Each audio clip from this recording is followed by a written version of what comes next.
In the last video, we looked at a couple of silly functions just to see the different piece parts that we can use in functions, at least a few of them, and how they all work together to create some interesting things when we go to create real code. So this video is about how we really should have done what is being done by those two functions, the keep odd function and the sum function that we created.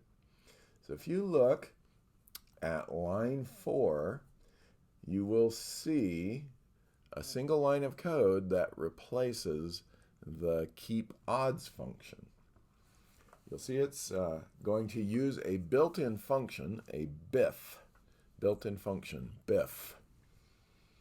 And that built-in function is in the lists module and is called filter. And if you think about the keep odds function, that really was filtering out all the evens, filtering in all the odds. And so a filter function use would make sense. Now, why would I do this instead of writing the function? So, I don't like reinventing the wheel. And I know that this filter function has been written to be really as fast as it can go, and it's been debugged and used over and over again. So I would much prefer to use this than to write my own function if I possibly can. I was talking with a colleague the other day, and my statement to him when we were discussing this kind of thing is, why would I want to reinvent the wheel when somebody already has invented a Lamborghini?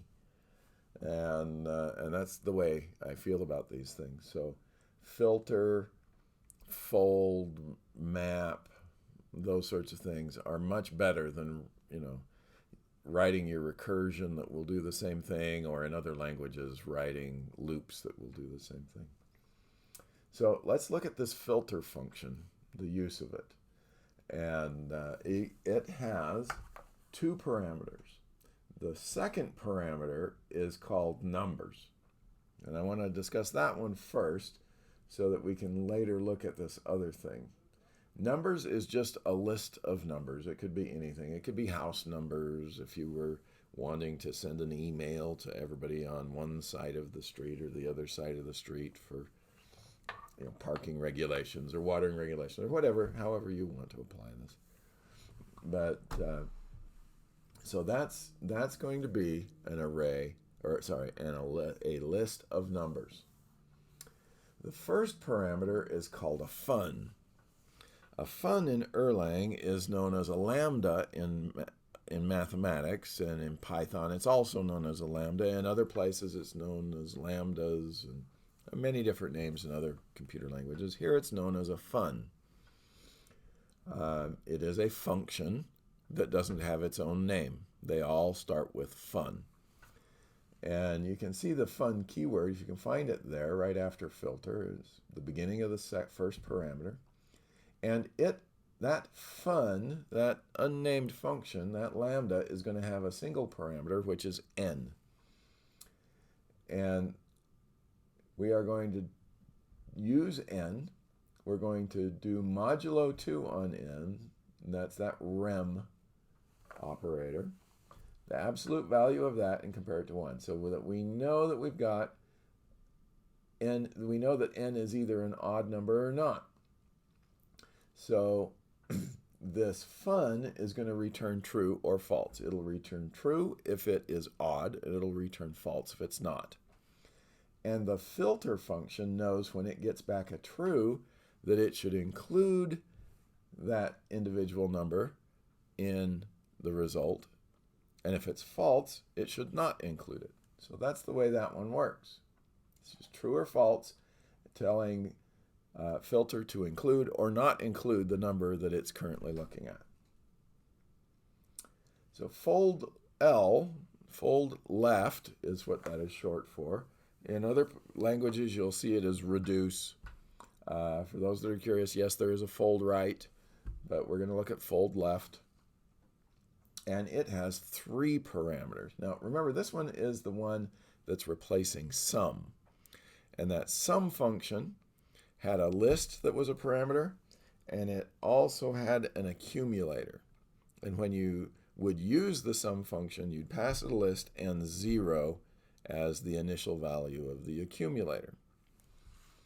So if you go again to the end of line 6, you'll see our numbers list. And right before that, you'll see a 0, which is the initial value for our accumulator for fold left as we're using it to do this sum. Okay? So that's the initial value of the accumulator out there, the next to the last parameter. The second parameter, actually. The first parameter is again another fun. And this fun for fold has 2 parameters. A number from the list and the current value of the accumulator. So the first time it would be 0, the next time it would be whatever the first value in the list was. And you can see the right arrow just to the right of the parameter list and accumulator plus n.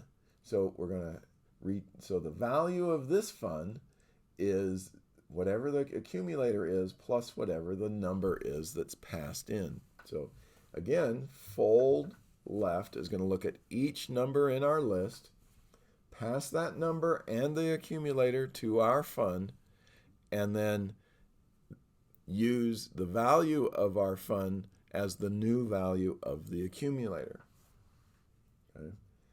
All funds end in the keyword end so that the compiler knows where the fun has ended.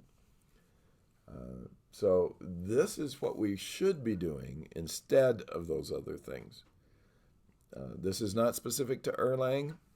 Map, filter, and reduce functions exist in all modern languages, and whenever you can use a Lamborghini instead of reinventing the wheel, you should.